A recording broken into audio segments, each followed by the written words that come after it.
Welcome back to Consumed by Stars. Today we are starting at the top of page 62.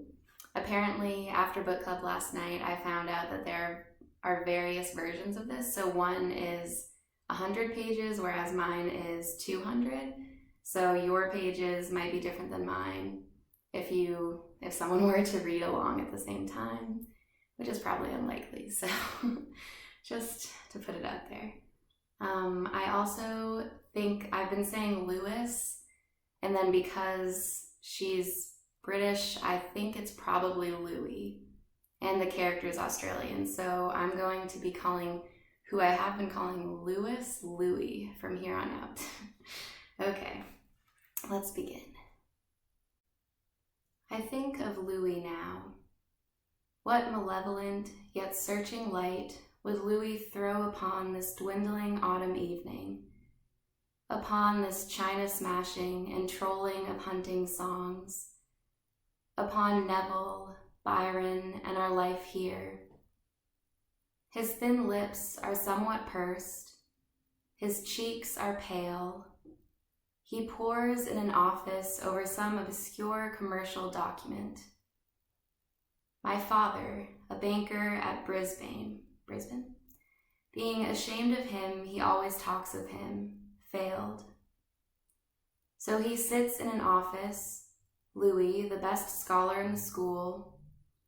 But I, seeking contrasts, often feel his eye on us, his laughing eye, his wild eye, adding us up like insignificant items in some grand total, which he is forever pursuing in his office. And one day, taking a fine pen and dipping it in red ink, the addition will be complete. Our total will be known, but it will not be enough.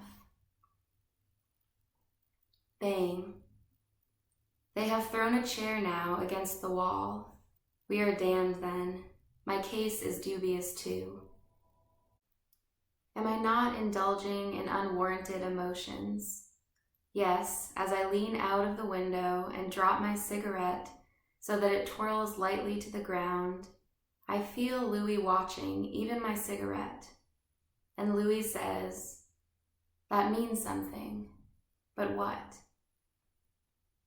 "People go on passing," said Louis. "They pass the window of this eating shop incessantly. Motor cars, vans, motor omnibuses, and again motor omnibuses, vans, motor cars. They pass the window. In the background, I perceive shops and houses, also the gray spires of a city church. In the foreground are glass shelves set with plates of buns and ham sandwiches. All is somewhat obscured by steam from a tea urn, a meaty, vaporish smell of beef and mutton, sausages and mash, hangs down like a damp net in the middle of the eating house. I prop my book against a bottle of Worcestershire sauce and try to look like the rest. Yet I cannot. They go on passing in disorderly procession. I cannot read my book or order my beef with conviction. I repeat, I am an average Englishman. I am an average clerk. Yet I look at the little men at the next table to be sure that I do what they do, supple-faced with rippling skins that are always twitching with the multiplicity of their sensations, prehensile like monkeys, greased to this particular moment. They are discussing with all the right gestures the sale of a piano.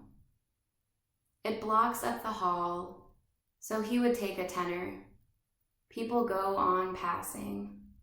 They go on passing against the spires of the church and the plates of ham sandwiches.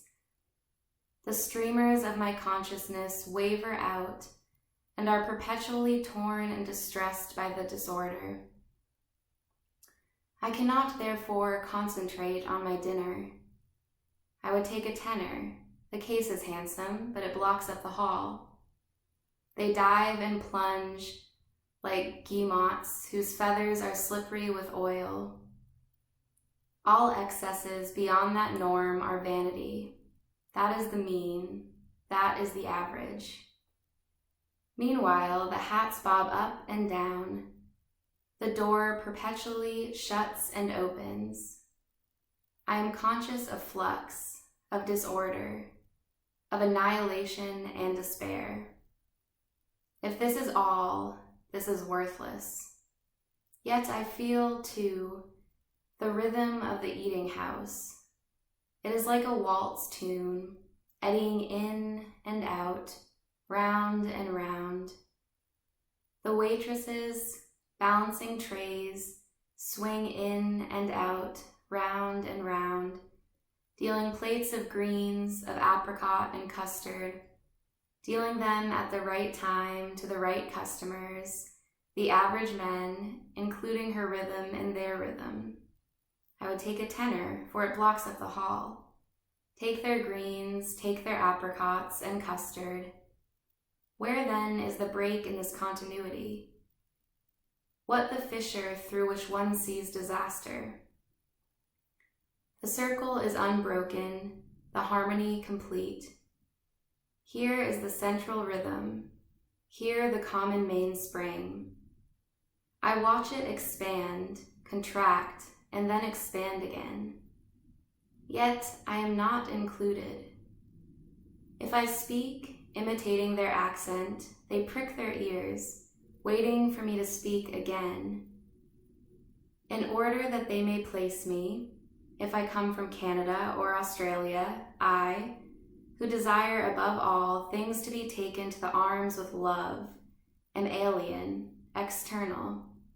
I, who would wish to feel close over me the protective waves of the ordinary, catch with the tail of my eye some far horizon, am aware of hats bobbing up and down in perpetual disorder. To me is addressed the plaint of the wandering and distracted spirit. A woman with bad teeth falters at the counter. Bring us back to the fold, we who pass so disjectedly, bobbing up and down, past windows with plates of ham sandwiches in the foreground. Yes, I will reduce you to order. I will read in the book that is propped against the bottle of Worcestershire sauce. It contains some forged rings, some perfect statements, a few words, but poetry. You, all of you, ignore it. What the dead poet said, you have forgotten. And I cannot translate it to you so that its binding power ropes you in and makes it clear to you that you are aimless.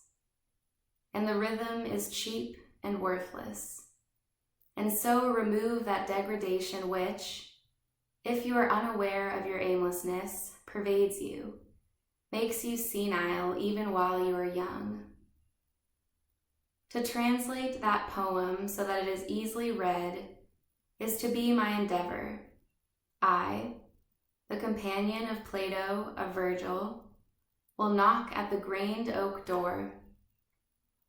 I oppose to what is passing this ramrod of beaten steel.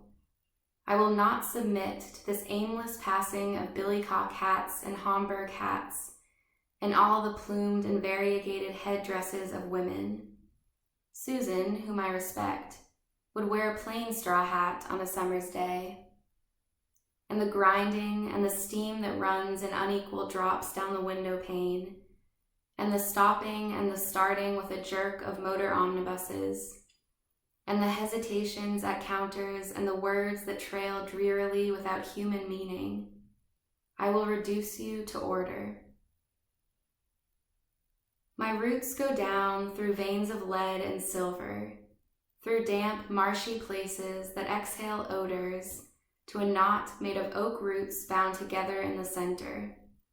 Sealed and blind, with earth stopping my ears, I have yet heard rumors of wars and the nightingale, have felt the hurrying of many troops of men flocking hither and thither in quest of civilization, like flocks of birds migrating, seeking the summer. I have seen women carrying red pitchers in the banks of the Nile. I woke in a garden with a blow on the nape of my neck, a hot kiss, Ginny's, remembering all this as one remembers confused cries and toppling pillars, and shafts of red and black in some nocturnal conflagration. I am forever sleeping and waking.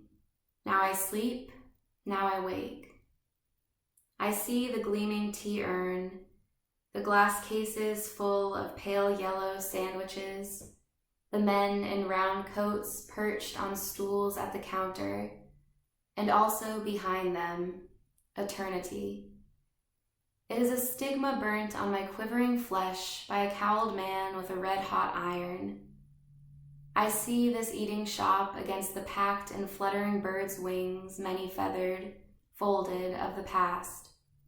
Hence my pursed lips, my sickly pallor, my distasteful and uninviting aspect, as I turn my face with hatred and bitterness upon Bernard and Neville, who saunter under yew trees, who inherit armchairs and draw their curtains close so that lamplight falls on their books. Susan I respect, because she sits stitching.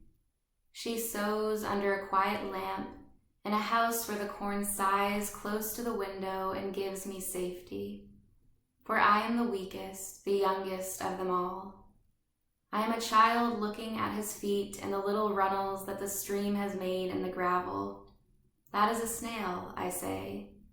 That is a leaf. I delight in the snails. I delight in the leaf. I am always the youngest, the most innocent, the most trustful. You are all protected. I am naked.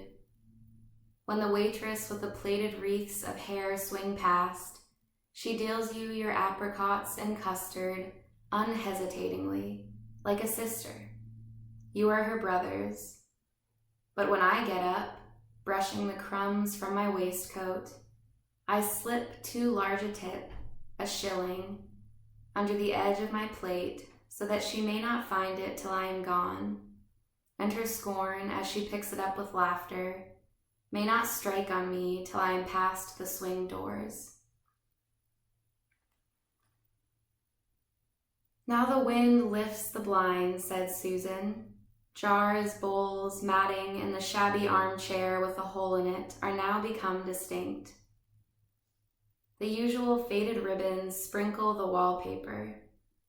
The bird chorus is over. Only one bird now sings close to the bedroom window. There was a spot of noise and my position was getting uncomfortable, so I am back. Here we go. I will pull on my stockings and go quietly past the bedroom doors and down through the kitchen, out through the garden past the greenhouse into the field. It is still early morning. The mist is on the marshes, the day is stark and stiff as a linen shroud, but it will soften. It will warm. At this hour, this still early hour, I think I am the field. I am the barn. I am the trees. Mine are the flocks of birds and this young hare who leaps at the last moment when I step almost on him. Mine is the heron that stretches its vast wings lazily, and the cow that creaks as it pushes one foot before another, munching, and the wild swooping swallow, and the faint red in the sky, and the green when the red faces, and the green when the red fades, the silence and the bell, the call of the man fetching cart horses from the fields, all are mine. I cannot be divided or kept apart. I was sent to school. I was sent to Switzerland to finish my education. I hate linoleum. I hate fir trees and mountains. Let me now fling myself on this flat ground under a pale sky where the clouds pace slowly. The cart grows gradually larger as it comes along the road. The sheep gather in the middle of the field. The birds gather in the middle of the road. They need not fly yet. The wood smoke rises. The starkness of the dawn is going out of it. Now the day stirs. Color returns. The day waves yellow with all its crops. The earth hangs heavy beneath me. But who am I, who lean on this gate and watch my setter nose in a circle? I think sometimes I am not 20 yet. I am not a woman, but the light that falls on this gate, on this ground. I am the seasons, I think sometimes. January, May, November, the mud, the mist, the dawn. I cannot be tossed about or float gently or mix with other people. Yet now, leaning here till the gate prints my arm, I feel the weight that has formed itself in my side. Something has formed at school in Switzerland, some hard thing. Not sighs and laughter, not circling and ingenious phrases, not Rhoda's strange communications when she looks past us over our shoulders, nor Ginny's pirouetting. All of a piece, limbs and body. What I give is fell. I cannot float gently, mixing with other people. I like best the stare of shepherds met in the road, the stare of gypsy women beside a cart in a ditch, suckling their children as I shall suckle my children. For soon in the hot midday, when the bees hum round the hollyhocks, my lover will come. He will stand under the cedar tree. To his one word I shall answer my one word. What has formed in me I shall give to him. I shall have children. I shall have maids in aprons, men with pitchforks, a kitchen where they bring the ailing lambs to warm in baskets, where the hams hang and the onions glisten. I shall be like my mother, silent in a blue apron, locking up the cupboards. Now I am hungry. I will call my setter. I think of crusts and bread and butter and white plates in a sunny room. I will go back across the fields. I will walk along this grass path with strong, even strides, now swerving to avoid the puddle, now leaping lightly to a clump. Beads of wet form on my rough skirt. My shoes become supple and dark. The stiffness has gone from the day. It is shaded with gray, green, and umber. The birds no longer settle on the high road. I return, like a cat or fox returning, whose fur is gray with rime, whose paths are hardened by the coarse earth. I push through the cabbages, making their leaves squeak and their drops spill. I sit, waiting for my father's footsteps, as he shuffles down the passage, pinching some herb between his fingers. I pour out cup after cup, while the unopened flowers hold themselves erect on the table among the pots of jam, the loaves, and the butter. We are silent. I go then to the cupboard and take the damp bags of rich sultanas. I lift the heavy flour onto the clean scrubbed kitchen table. I knead, I stretch, I pull, plunging my hands in the warm innards of the dough. I let the cold water stream fan-wise through my fingers. The fire roars, the flies buzz in a circle. All my currants and rices, the silver bags and the blue bags are locked again in the cupboard. The meat is stood in the oven. The bread rises in a soft dome under the clean towel. I walk in the afternoon down to the river. All the world is breeding. The flies are going from grass to grass. The flowers are thick with pollen. The swans ride the stream in order. The clouds, warm now, sun-spotted, sweep over the hills, leaving gold in the water and gold on the necks of the swans. Pushing one foot before the other, the cows munch their way across the field. I feel through the grass for the white-domed mushroom, and break its stalk and pick the purple orchid that grows beside it, and lay the orchid by the mushroom with the earth at its root, and so home to make the kettle boil for my father among the just reddened roses on the tea table.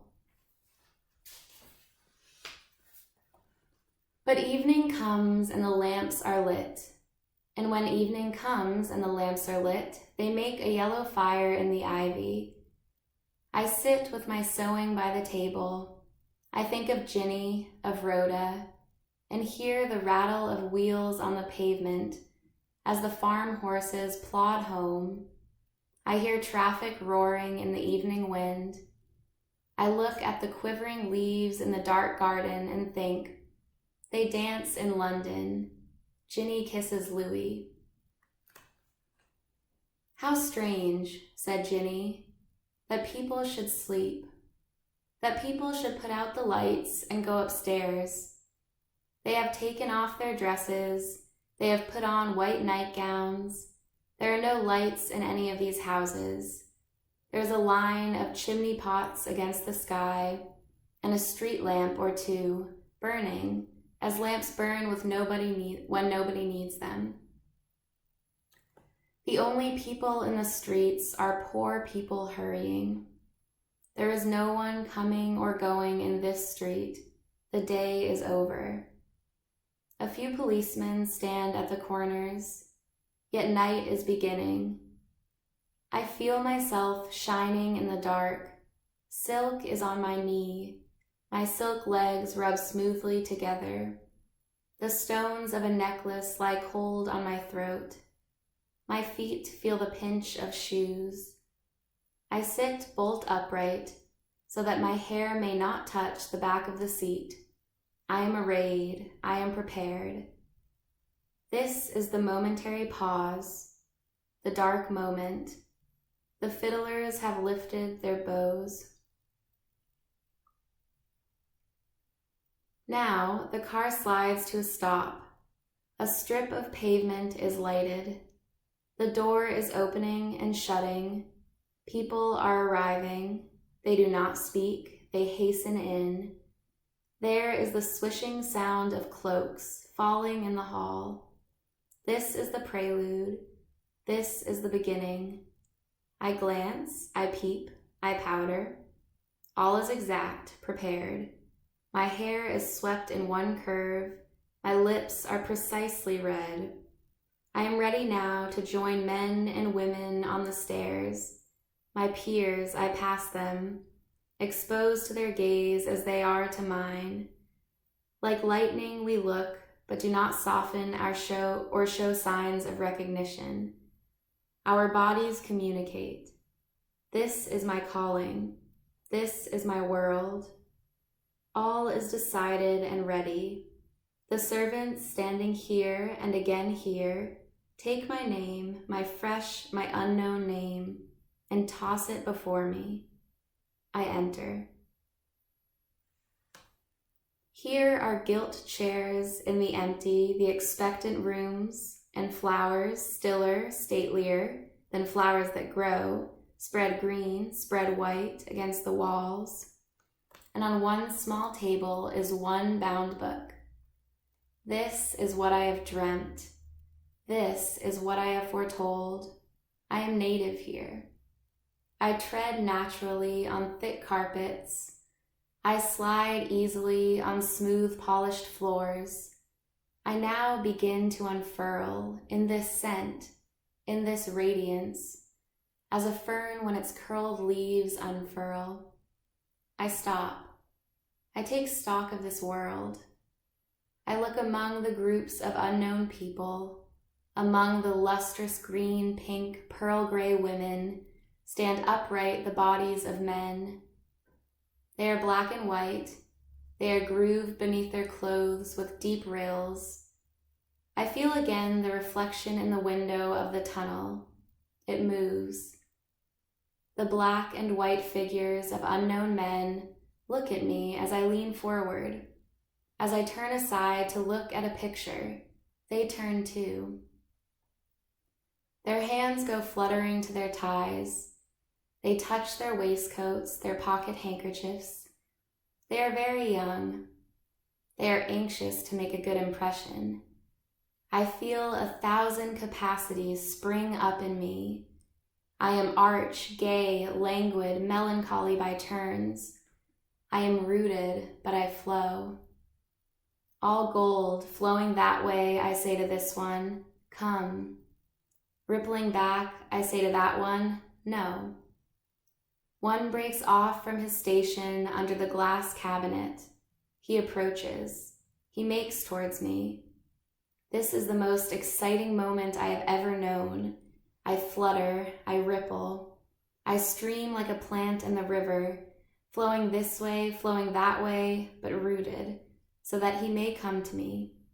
Come, I say, come. Pale with dark hair, the one who is coming is melancholy, romantic, and I am arch and fluent and capricious, for he is melancholy, he is romantic, he is here, he stands at my side. Now, with a little jerk, like a limpet broken from a rock, I am broken off, I fall with him, I am carried off. We yield to this slow flood. We go in and out of this hesitating music. Rocks break the current of the dance. It jars, it shivers, in and out. We are swept now into this large figure. It holds us together. We cannot step outside its sinuous, its hesitating, its abrupt, its perfectly encircling walls. Our bodies, his hard, mine flowing, are pressed together within its body. It holds us together, and then, lengthening out in smooth and sinuous folds, rolls us between it, on and on. Suddenly the music breaks. My blood runs on, but my body stands still. The room reels past my eyes. It stops. Come then, let us wander,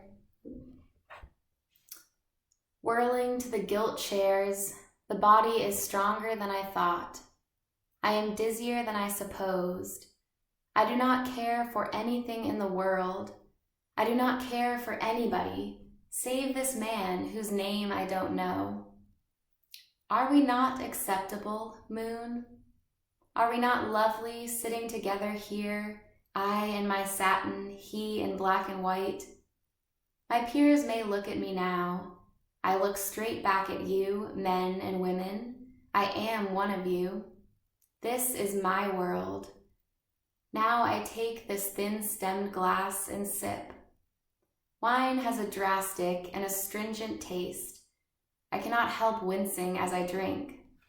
Scent and flowers, radiance and heat are distilled here to a fiery, to a yellow liquid. Just behind my shoulder blades, some dry thing, wide-eyed, gently closes, gradually lulls itself to sleep. This is rapture. This is relief. The bar at the back of my throat lowers itself. Words crowd and cluster and push forth one on top of the other. It does not matter which. They jostle and mount on each other's shoulders. The single and the solitary mate tumble and become many. It does not matter what I say. Crowding like a fluttering bird, one sentence crosses the empty space between us. It settles on his lips. I fill my glass again. I drink. The veil drops between us. I am admitted to the warmth and privacy of another soul. We are together. high up on some alpine pass. He stands melancholy on his crest of the road. I stoop. I pick a blue flower and fix it, standing on tiptoe to reach him in his coat. There. That is my moment of ecstasy. Now it is over. Now slackness and indifference invade us. Other people brush past. We have lost consciousness of our bodies uniting under the table. I also like fair-haired men with blue eyes. The door opens. The door goes on opening. Now I think, next time it opens, the whole of my life will be changed. Who comes? But it is only a servant bringing glasses. That is an old man. I should be a child with him. That is a great lady. With her I should dissemble. There are girls of my own age, for whom I feel the drawn swords of an honorable antagonism, for these are my peers. I am a native of this world. Here is my risk, here is my adventure. The door opens. Oh, come, I say to this one, rippling gold from head to heels. Come. And he comes towards me. I shall edge behind them, said Rhoda, as if I saw someone I know, but I know no one. I shall twitch the curtain and look at the moon. Draughts of oblivion shall quench my agitation. The door opens, the tiger leaps. The door opens, terror rushes in, terror upon terror, pursuing me. Let me visit furtively the treasures I have laid apart. Pools lie on the other side of the world, reflecting marble columns. The swallow dips her wing in dark pools.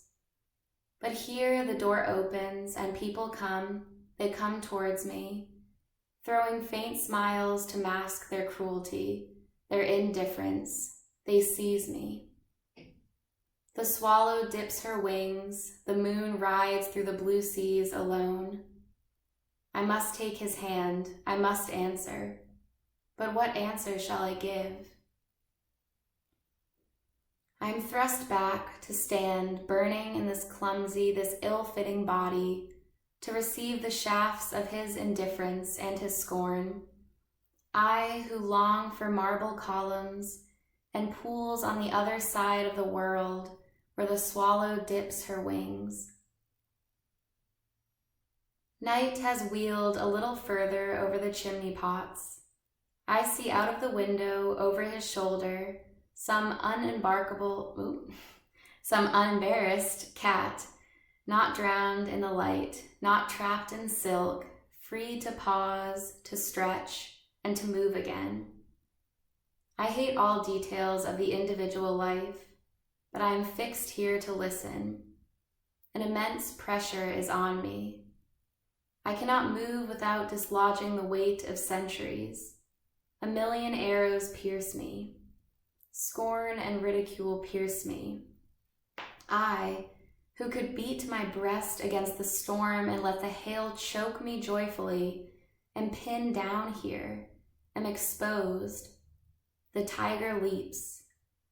Tongues with their whips are upon me, mobile, incessant, they flicker over me. I must prevaricate and fence them off with lies.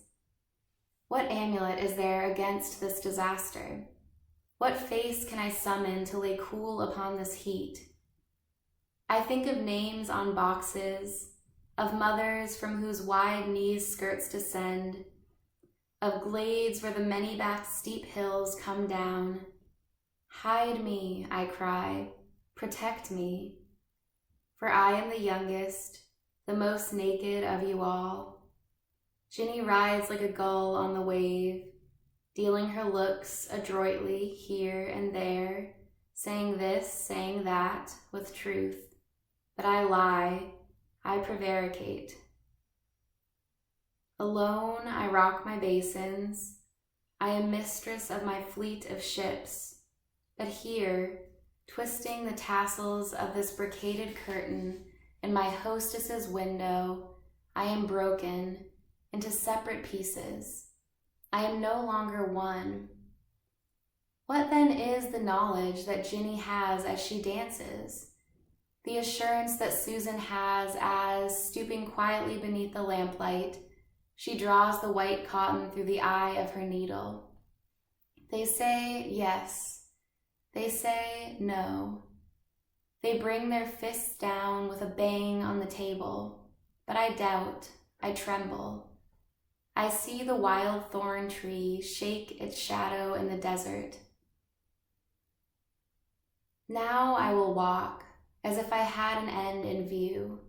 Across the room to the balcony under the awning, I see the sky, softly feathered with its sudden effulgence of moon.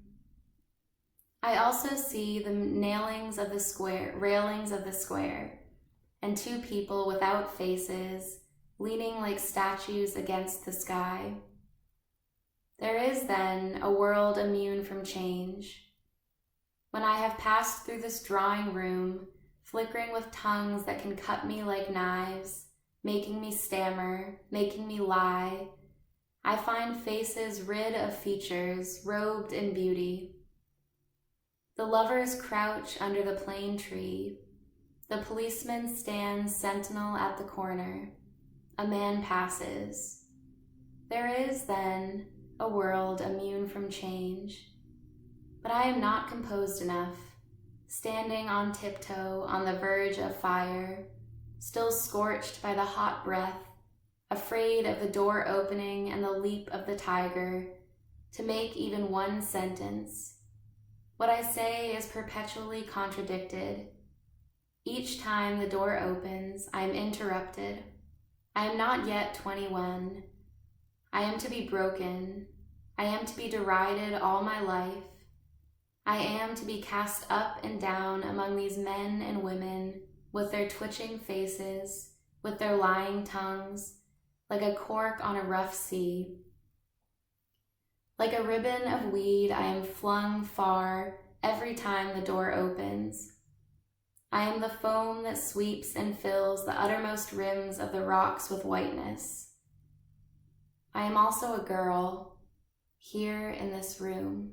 All right, so we have reached one of the breaks where here we have right after the sunrise, and then we will move into a new period of their lives, starting with my favorite, Bernard's perspective.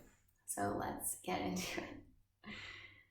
The sun risen, no longer couched on a green mattress, starting a fitful glance through watery jewels, bared its face and looked straight over the waves. They fell with a regular thud. They fell with the concussion of horses' hooves on the turf. Their spray rose like the tossing of lances and something over the riders' heads. They swept the beach with steel blue and diamond-tipped water. They drew in and out with the energy, the muscularity of an engine which sweeps its force out and in again. The sun fell on cornfields and woods. Rivers became blue and many-plated. Lawns that sloped down to the water's edge became green as birds' feathers softly ruffling their plumes.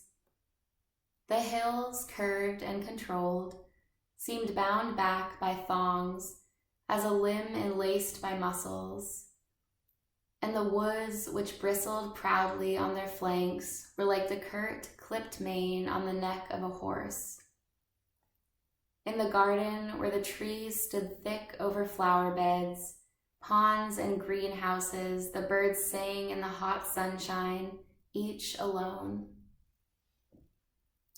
One sang under the bedroom window, another on the topmost twig of the lilac bush, another on the edge of the wall.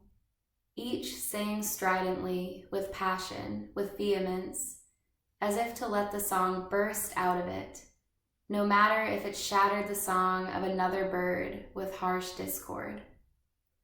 Their round eyes bulged with brightness, their claws gripped the twig or rail, They sang, exposed without shelter, to the air and the sun, beautiful in their new plumage, shell-veined or brightly mailed, here barred with soft blues, here splashed with gold, or striped with one bright feather. They sang as if the song were urged out of them by the pressure of the morning. They sang as if the edge of being were sharpened and must cut, must split the softness of the blue-green light, the dampness of the wet earth, the fumes and steams of the greasy kitchen vapor, the hot breath of mutton and beef, the richness of pastry and fruit, the damp shreds and peelings thrown from the kitchen bucket, from which a slow steam oozed on the rubbish heap. On all the sodden, the damp-spotted, the curled with wetness, they descended, dry-beaked, ruthless, abrupt. They swooped suddenly from the lilac bough or the fence. They spied a snail and tapped the shell against a stone. They tapped furiously, methodically, until the shell broke and something slimy oozed from the crack. They swept and soared sharply in flights high into the air, twittering short, sharp notes, and perched in the upper branches of some tree, and looked down upon the leaves and spires beneath, and the country white with blossom, flowing with grass, and the sea which beat like a drum that raises a regiment of plumed and turbaned soldiers. Now and again, their songs ran together in swift scales like the interlacings of a mountain stream, whose waters, meeting, foam and then mix, and hasten quicker and quicker down the same channel, brushing the same broad leaves. But there's a rock, they sever. The sun fell in sharp wedges inside the room. Whatever the light touched became dowered with a fanatical existence. A plate was like a white lake. A knife looked like a dagger of ice. Suddenly, tumblers revealed themselves, upheld by streaks of light. Tables and chairs rose to the surface as if they had been sunk under water and rose, filmed with red, orange, purple like the bloom on the skin of ripe fruit. The veins on the glaze of the china, the grain of the wood, the fibers of the matting became more and more finely engraved. Everything was without shadow. A jar was so green that the eye seemed sucked up through a funnel by its intensity and stuck to it like a limpet. Then shapes took on mass and edge. Here was the boss of a chair, here the bulk of a cupboard, and as the light increased, flocks of shadow were driven before it and conglomerated and hung in many pleated folds in the background. "How fair, how strange," said Bernard. "Glittering, many-pointed, and many-domed London lies before me under mist. Guarded by gasometers, by factory chimneys, she lies sleeping as we approach. She folds the ant heap to her breast. All cries, all clamor, are softly enveloped in silence. Not Rome herself looks more majestic, but we are aimed at her. Already her maternal somnolence is uneasy. Ridges fledged with houses rise from the mist.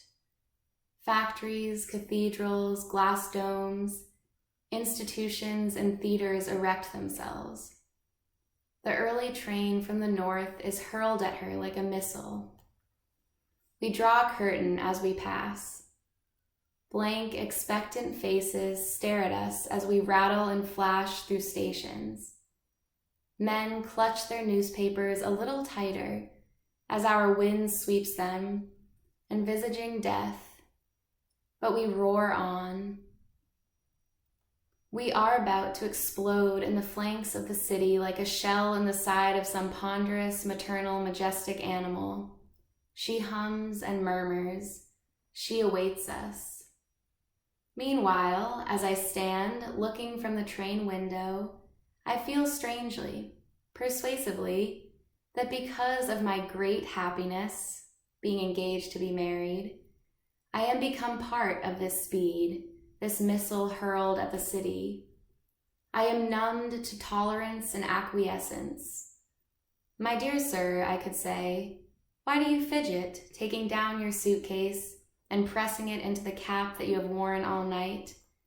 Nothing we can do will avail. Over us all broods a splendid unanimity. We are enlarged and solemnized and brushed into uniformity, as with the gray wing of some enormous goose. It is a fine but colorless morning, because we have only one desire, to arrive at the station. I do not want the train to stop with a thud. I do not want the connection which has bound us together, sitting opposite each other all night long, to be broken. I do not want to feel that hate and rivalry have resumed their sway, and different desires. Our community in the rushing train, sitting together with only one wish, to arrive at Euston, was very welcome. But behold, it is over. We have attained our desire. We have drawn up at the platform. Hurry and confusion and the wish to be first through the gate into the lift assert themselves. But I do not wish to be first through the gate, to assume the burden of individual life. I, who have been since Monday, when she accepted me, charged in every nerve with a sense of identity, who could not see a toothbrush in a glass without saying, my toothbrush, now wish to unclasp my hands and let fall my possessions, and merely stand here in the street, taking no part, watching the omnibuses without desire, without envy, with what would be boundless curiosity about human destiny, if there were any longer an edge to my mind.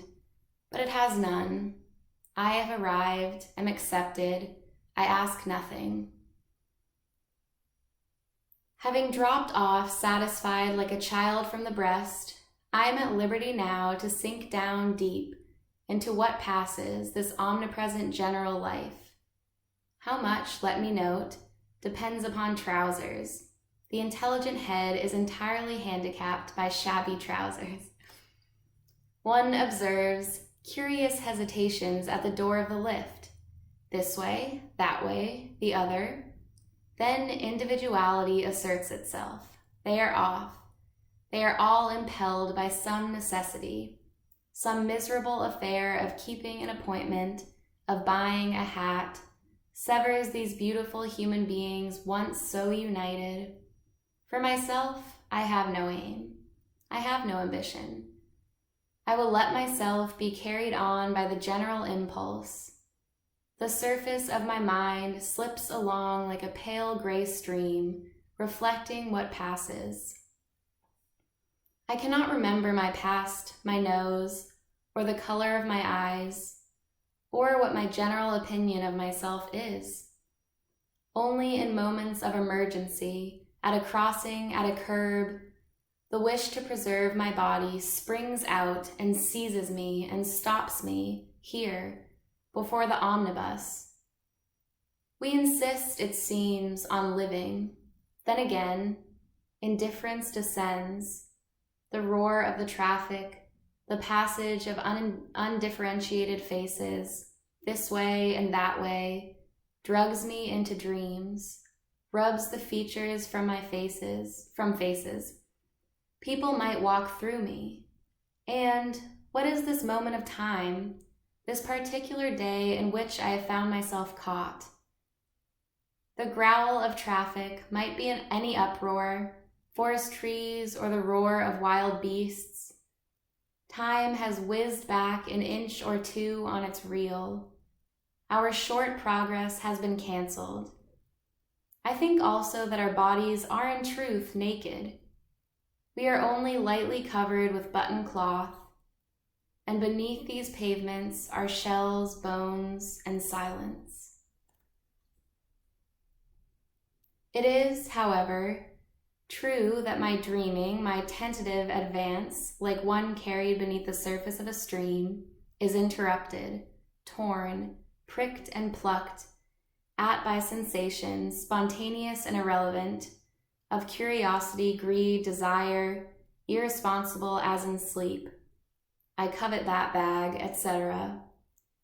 No, but I wish to go under, to visit the profound depths, once in a while to exercise my prerogative, not always to act, but to explore, to hear vague ancestral sounds of boughs creaking, of mammoths, to indulge in possible desires, to embrace the whole world with the arms of understanding, impossible to those who act. Am I not, as I walk, trembling with strange oscillations and vibrations of sympathy, which, unmoored as I am from a private being, bid me to embrace these engrossed flocks, these starers and trippers, these errand boys and furtive and fugitive girls who, ignoring their doom, look in at shop windows. But I am aware of our ephemeral passage. It is, however, true that I cannot deny a sense that life for me is now mysteriously prolonged. Is it that I may have children, may cast a fling of seed wider, beyond this generation, this doom-encircled population, shuffling each other in endless competition along the street? My daughters shall come here, in other summers. My sons shall turn new fields. Hence we are not raindrops, soon dried by the wind. We make gardens blow and forests roar. We come up differently, forever and ever. This, then, serves to explain my confidence, my central stability. Otherwise, so monstrously absurd as I breast the stream of this crowded thoroughfare, making always a passage for myself between people's bodies, taking advantage of safe moments to cross. It is not vanity, for I am emptied of ambition. I do not remember my special gifts or idiosyncrasy, or the marks I bear on my person, eyes, nose, or mouth. I am not, at this moment, myself. Yet behold, it returns. One cannot extinguish that persistent smell. It steals in through some crack in the structure, one's identity. I am not part of the street. No, I observe the street. One splits off, therefore. For instance, up that back street, a girl stands waiting. For whom? A romantic story? On the wall of that shop is fixed a small crane. And for what reason, I ask, was that crane fixed there? And invent a purple lady swelling, circumambient, hauled from a barouche landau by a perspiring husband, sometimes in the 60s. A grotesque story. That is, I am a natural coiner of words, a blower of bubbles, through one thing and another. And striking off these observations spontaneously, I elaborate myself, differentiate myself, and, listening to the voice that says as I stroll past, "Look, take note of that," I conceive myself called upon to provide, some winter's night, a meaning for all of my observations, a line that runs from one to another, a summing up that completes. But soliloquies in back streets soon pall. I need an audience. That is my downfall. That always ruffles the edge of the final statement and prevents it from forming. I cannot seat myself in some sordid eating house and order the same glass day after day and imbue myself entirely in one fluid, this life. I make my phrase and run off with it, some furnished room where it will be lit by dozens of candles. I need eyes on me to draw out these frills and furbelows. To be myself, I note, I need the illumination of other people's eyes, and therefore cannot be entirely sure What is myself? The authentics, like Louis, like Rhoda, exist most completely in solitude. They resent illumination, reduplication. They toss their pictures, once painted, face downward on the field. On Louis's words, the ice is packed thick. His words issue, pressed, condensed, enduring. I wish then, after this somnolence, to sparkle, many-faceted under the light of my friends' faces. I have been traversing the sunless territory of non-identity, a strange land. I have heard in my moment of appeasement, in my moment of obliterating satisfaction, the sigh, as it goes in, comes out, of the tide that draws beyond the circle of bright light, this drumming of insensate fury. I have had one moment of enormous peace. This, perhaps, is happiness. Now I am drawn back by pricking sensations, by curiosity, greed, I am hungry, and the irresistible desire to be myself. I think of people to whom I could say things. Louis, Neville, Susan, Ginny, Rhoda. With them I am many-sided. They retrieve me from darkness. We shall meet tonight, thank heaven. Thank heaven I need not be alone. The hour is still distant, but I feel already those harbingers, those outriders, figures of one's friends in absence. I see Louis, stone-carved, sculpturesque, Neville, scissor-cutting, exact, Susan with eyes like lumps of crystal, Ginny dancing like a flame, febrile, hot over dry earth, and Rhoda, the nymph of the fountain, always wet. These are fantastic pictures. These are figments. These visions of friends in absence, grotesque, dropsical, vanishing at the first touch of the toe of a real boot. Yet they drum me alive. They brush off these vapors. I begin to be impatient of solitude, to feel its draperies hang sweltering, unwholesome about me.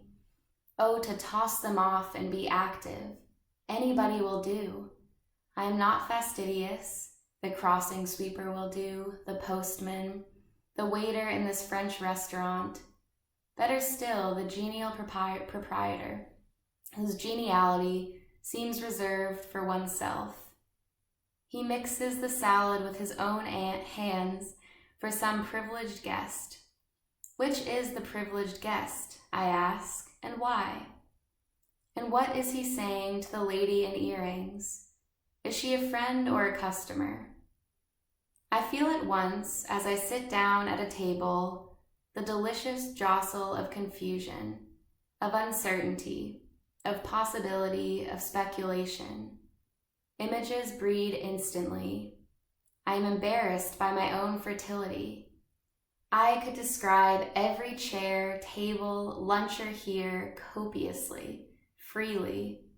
My mind hums hither and thither with its veil of words for everything. To speak about wine, even to the waiter, is to bring about an explosion. Up goes the rocket. Its golden grain falls, fertilizing upon the rich soil of my imagination. The entirely unexpected nature of this explosion, that is the joy of intercourse. I, mixed with an unknown Italian waiter, what am I? There is no stability in this world. Who is to say what meaning there is in anything? Who is to foretell the flight of a word? It is a balloon that sails over treetops. To speak of knowledge is futile. All is experiment and adventure. We are forever mixing ourselves with unknown quantities. What is to come? I know not. But as I put down my glass, I remember. I am engaged to be married. I am to dine with my friends tonight. I am Bernard, myself. "It is now 5 minutes to 8, said Neville. "I have come early. I have taken my place at the table 10 minutes before the time in order to taste every moment of anticipation, to see the door open and to say, 'Is it Percival?' No, it is not Percival. There is a morbid pleasure in saying, 'No, it is not Percival.' I have seen the door open and shut 20 times already, each time with the suspense sharpening. This is the place to which he is coming. This is the table at which he will sit. Here, incredible as it seems, will be his actual body. This table, these chairs, this metal vase with its 3 red flowers are about to undergo an extraordinary transformation. Already the room, with its swing doors, its tables heaped with fruit, with cold joints, wears the wavering, unreal appearance of a place where one waits, expecting something to happen. Things quiver as if not yet in being. The blankness of the white tablecloth glares. The hostility, the indifference of other people dining here is oppressive. We look at each other, see that we do not know each other, stare, and go off. Such looks are lashes. I feel the whole cruelty and indifference of the world in them. If he should not come, I could not bear it. I should go. Yet somebody must be seeing him now. He must be in some cab. He must be passing some shop. And every moment he seems to pump into this room, this prickly light, this intensity of being, so that things have lost their normal uses. This knife blade is only a flash of light, not a thing to cut with. The normal is abolished. The door opens, but he does not come. That is Louis hesitating there. That is his strange mixture of assurance and timidity. He looks at himself in the looking glass as he comes in. He touches his hair. He is dissatisfied with his appearance. He says, "I am a duke, the last of an ancient race." He is acrid, suspicious, domineering, difficult. I am comparing him with Percival. At the same time, he is formidable, for there is laughter in his eyes. He has seen me. Here he is. "There is Susan," said Louis. "She does not see us. She is not dressed because she despises the futility of London. She stands for a moment at the swing door, looking about her like a creature dazed by the light of a lamp. Now she moves. She has the stealthy yet assured movements, even among tables and chairs, of a wild beast. She seems to find her way by instinct, in and out among these little tables, touching no one, disregarding waiters, yet comes straight to our table in the corner. When she sees us, Neville and myself, her face assumes a certainty which is alarming, as if she had what she wanted.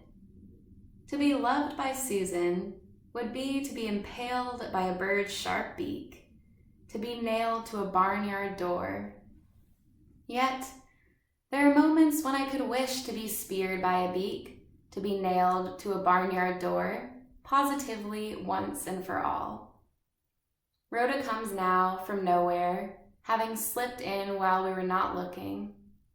She must have made some tortuous course, taking cover now behind a waiter, now behind some ornamental pillar, so as to put off as long as possible the shock of recognition, so as to be secure for one more moment to rock her petals in her basin. We wake her, we torture her.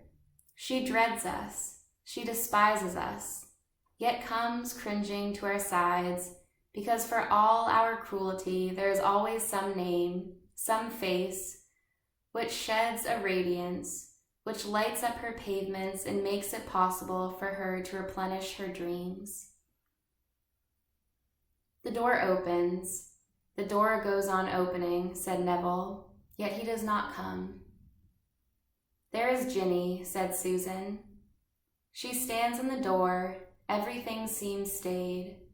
The waiter stops. The diners at the table by the door look. She seems the center to everything. Round her tables, lines of doors, windows, ceilings ray themselves like rays round the star in the middle of a smashed window pane. She brings things to a point, to order. Now she sees us and moves, and all the rays ripple and flow and waver over us, bringing in new tides of sensation. We change. Louis puts his hand to his tie. Neville, who sits waiting with agonized intensity, nervously straightens the forks in front of him. Rhoda sees her with surprise, as if on some far horizon a fire blazed. And I, though I pile my mind with damp grass, with wet fields, with the sound of rain on the roof and the gusts of wind that batter at the house in winter, and so protect my soul against her, feel her derision steal round me. Feel her laughter curl its tongues of fire round me and light up unsparingly my shabby dress, my square-tipped fingernails, which I had once hid under the tablecloth.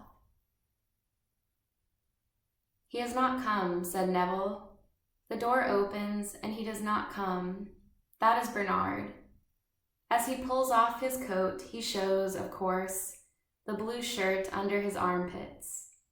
And then, unlike the rest of us, he comes in without pushing open a door, without knowing that he comes into a room full of strangers.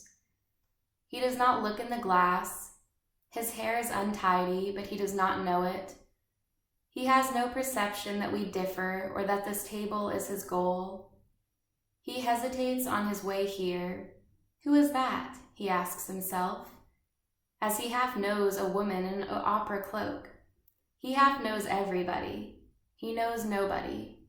I compare him with Percival.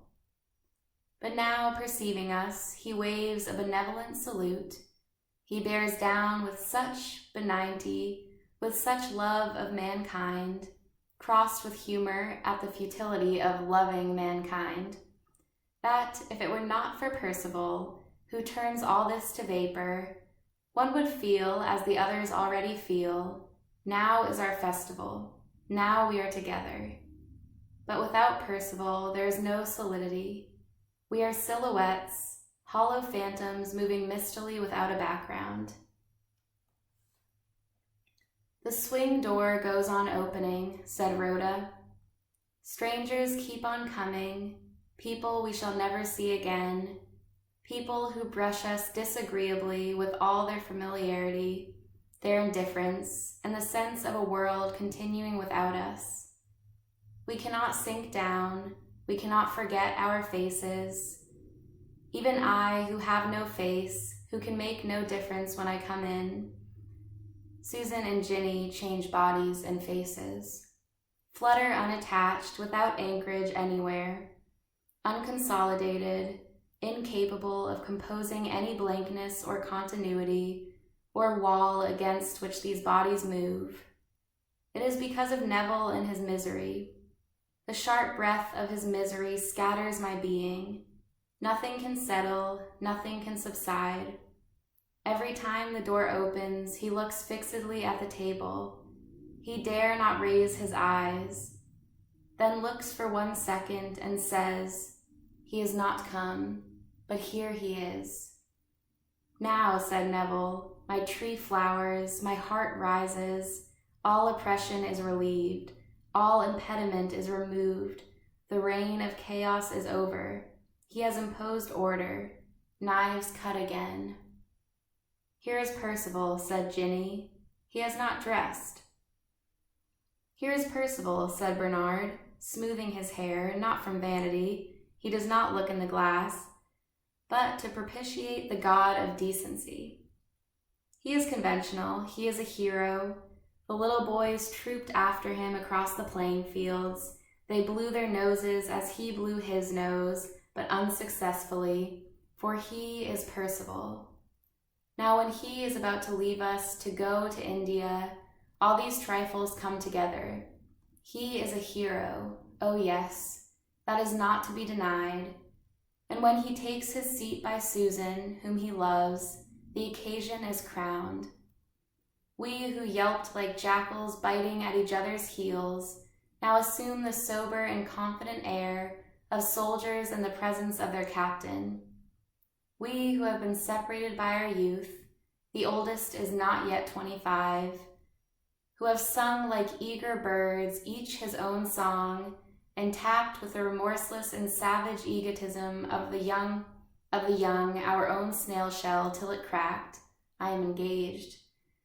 Or perched solitary outside some bedroom window and sang of love, of fame, and other single experiences so dear to the callow bird with a yellow tuft on its beak, now come nearer.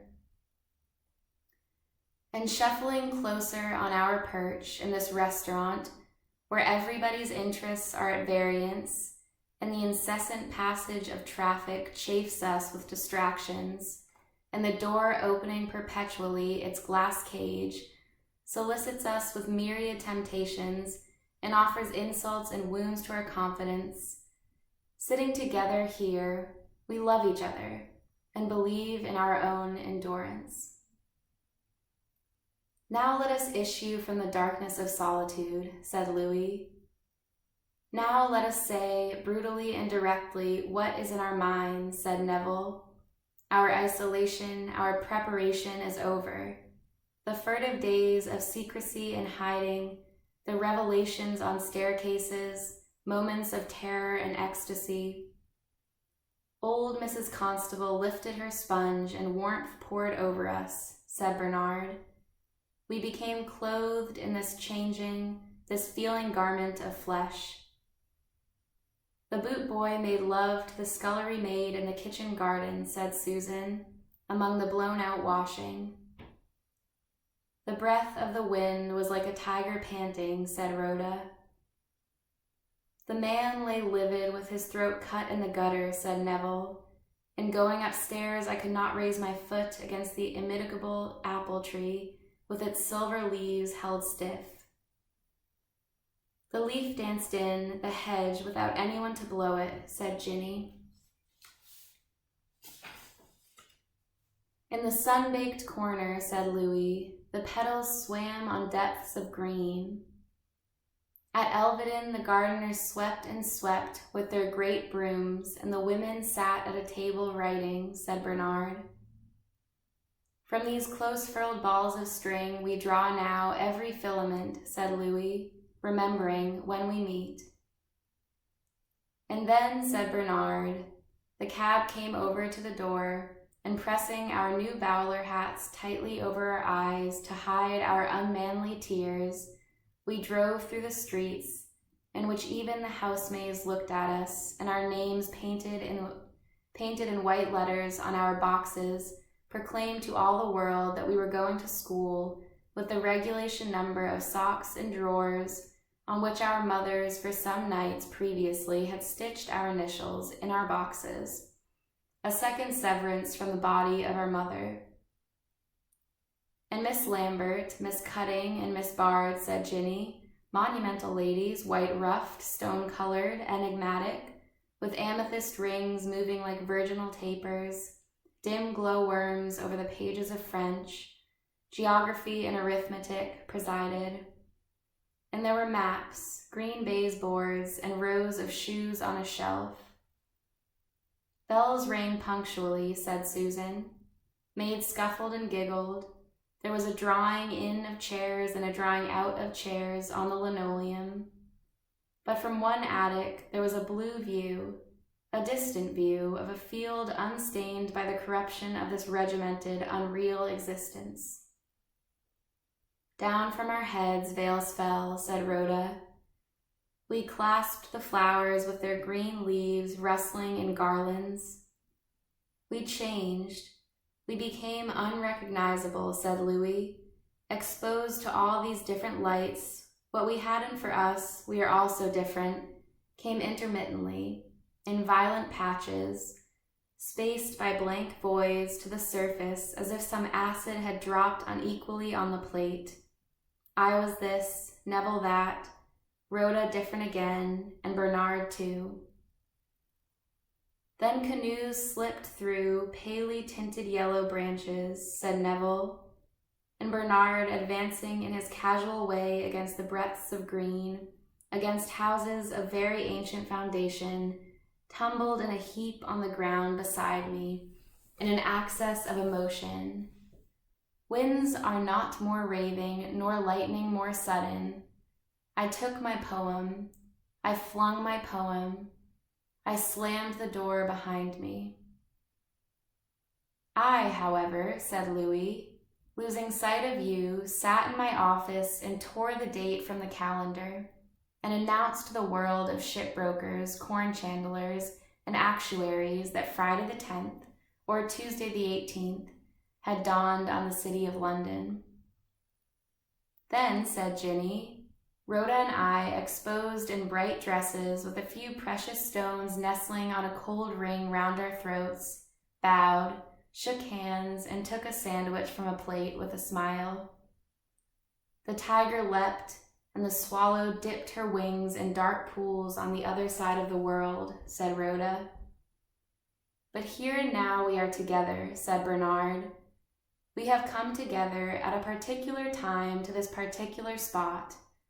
We are drawn into this communion by some deep, some common emotion. Shall we call it, conveniently, love? Shall we say love of Percival, because Percival is going to India? No, that is too small, too particular a name. We cannot attach the width and spread of our feelings to so small a mark.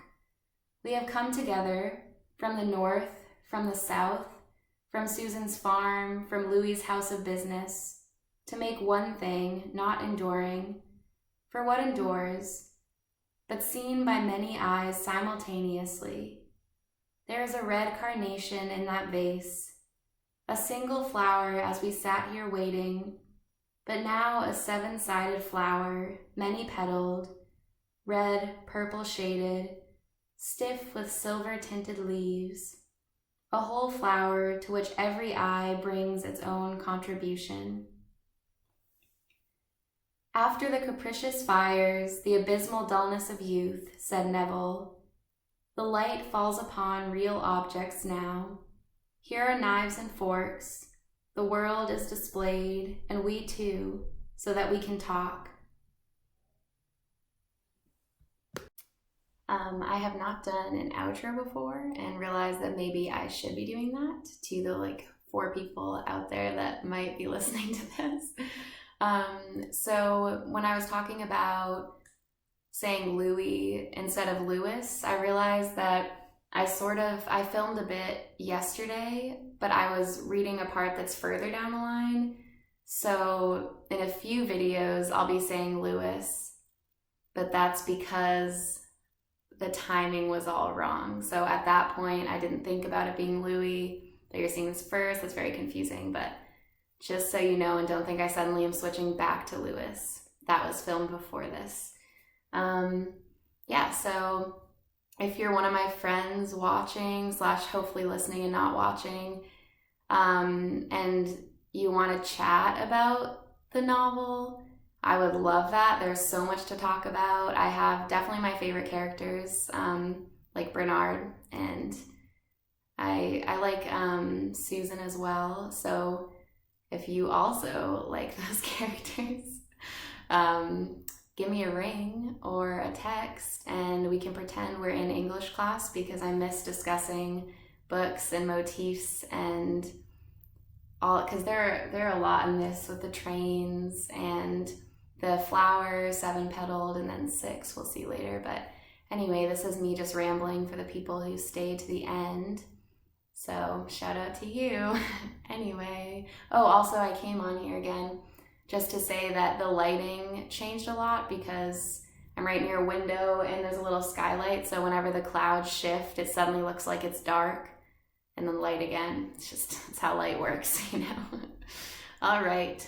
Hope you have a good day or night or whatever time it is right now. Sending love. Bye.